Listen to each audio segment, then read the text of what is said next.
Vainia hianin Pathian mangaina akhongaina awanga Muanna kan chan hi anasa kati maya tunhuna po hian TV kal tlangte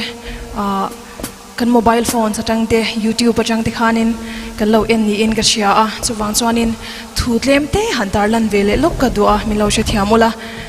ral Muanna tlanga hian thamuang taka kanom lai hi chuan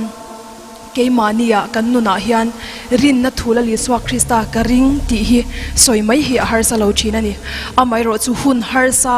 tu nang hun te kan thlen lai hian lalpa kan ring che nang ma kanin ngatlatani ti hi soi har sa kan ti thina ni chung hun zong zonga chuan lali swa Krista hi kan ta na rin renga kan ta na renga ani chu kan har sat ni le kan lom nia po hian a hnai renga ihlim nia lali swa Kristan a pui chi ang khan kan lungai ni le kan har sat nia hian ilungai ni le I har sat nia hian lali swa Krista chu a hnai renga a hnai dana in ang renga I thin lunga I be se na khalo ti chak fola ti kha thuma toy te kan nei du ni e Pathian ro puinan Muanna Pathian ti la karon sange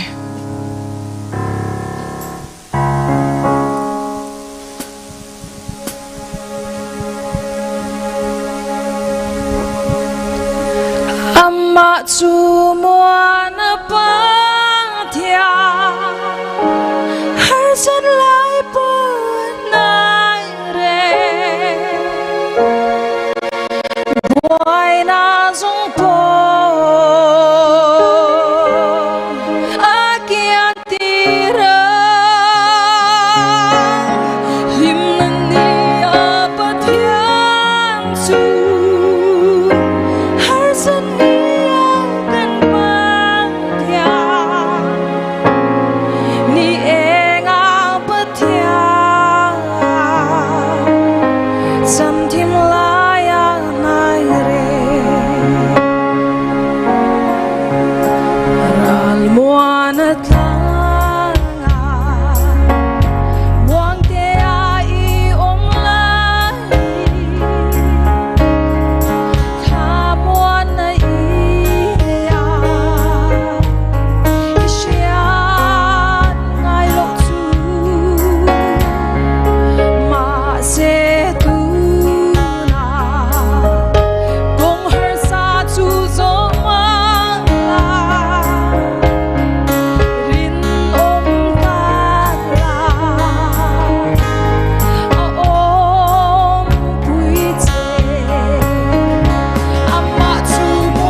Pathian ming fakinom ro se